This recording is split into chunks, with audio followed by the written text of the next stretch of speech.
আজকে 2 দিন মিলিয়ে আমি নাহারি রান্না করছি। তো পুরো নাহারির রেসিপিটা আপনাদের সাথে আজকে শেয়ার করব। আসলে ব্লগ ভিডিওতে ওইভাবে কোনো কিছু রেসিপি হিসাবে দেওয়া হয় না, কারণ ভিডিওগুলো অনেক বড় হয়ে যাবে সেজন্য। তো আসসালামু আলাইকুম এভরিওয়ান, সবাই কেমন আছেন? আলহামদুলিল্লাহ আমরা সবাই ভালো আছি। তো ভিডিওটা না টেনে দেখেন, ইনশাল্লাহ ভালো লাগবে। আমি কিভাবে নাহারিটা রান্না করি সেটাই পুরোটা দেখাবো।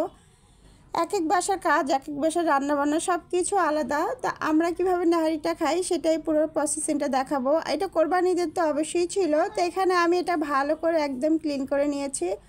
এখানে আদা বাটা, রসুন বাটা, গরম মশলা, দারচিনি, এলাচি, মাংসের মশলা। তো এখানে আমি গোটা গোটা করে পেঁয়াজ দিয়ে দিলাম। তো এটা আমি সারা রাত ধরে রান্না করব, মানে চুলার আঁচটা একদম ডিম দিয়ে। এটা বৃহস্পতিবার রাতে ছিল। আর নাহারি মানেই হচ্ছে শুক্রবার ফ্যামিলির সবাই একসাথে খাওয়া হয়, কারণ বন্ধের দিন ছাড়া এই ধরনের খাবারগুলো খাওয়া সম্ভব হয় না। অফিসের তাড়াহুড়া থাকে, যার স্কুল কলেজ সবারই কাজকর্ম থাকে, দেখা যায় বাসায় কেউই থাকে না, কোনো মতে নাস্তা সেরে যার যার কাজে যাওয়া। তো এটা বৃহস্পতিবার রাতে ছিল, এটা সারা রাত ছিল। তো এটা আমি সকালবেলার এখন হচ্ছে বাকি কাজটা করব। আমি কিছুটা ময়দা টেলে নিলাম। তো ময়দাটা আমি নাহারির সাথে অ্যাড করব। এটা দিলে হয় কি, নাহারিটা প্রচুর ঘন হয়, খেতে কিন্তু অন্যরকম একটা টেস্ট লাগে।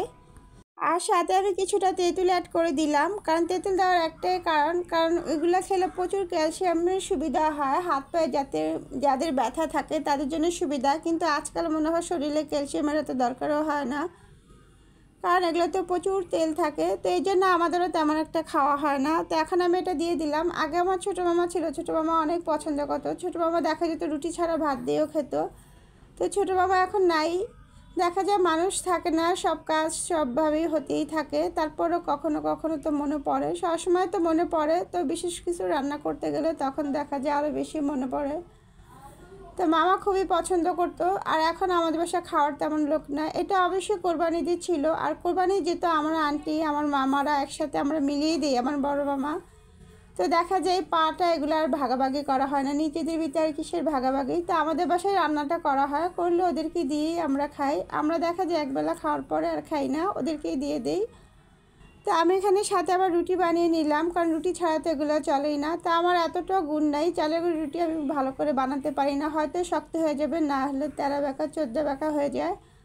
তো এই জন্য আমি আটার রুটি দিয়েই খেলাম। সকালবেলা একটা রিল আপলোড করেছিলাম, দেখছেন? তো আসলে ওইটা তো রিল আপলোড করছি, দেখলেন। আসলে ভিডিও মেক করাও কিন্তু অনেক কষ্ট। তো দেখেন আমি ওইটা রিল আপলোড করতে গেছি, আর দেখেন আমার কি অবস্থা, রান্নাঘরটা পুরো নষ্ট হয়ে গেছে। তার ভিতরে শুক্রবার আমাদের বুয়াও ছিল না। তো সব কিছু নিয়ে তারপরে আলহামদুলিল্লাহ, কারণ এগুলো পরে ক্লিন করতে অনেক কষ্ট হয়, তার থেকে 4 গুণ সময় লেগে যায়। আগে বুঝতাম না, এখন ভিডিও মেক করে বুঝি কতটা কষ্ট হয়। তো আমাদের আসলে সকালকার ভিডিওটা ছিল অতটুক, আর এটা আমি বিকালবেলা। এখন যেহেতু আমের সিজন, আম দিয়ে বিভিন্ন আইটেমের জিনিস খাওয়া যায়। তো এখানে আমি পায়েস রান্না করে নিব আম দিয়ে। এটা ফ্রিজে রেখে খেতে এত মজা লাগে, খুবই টেস্ট।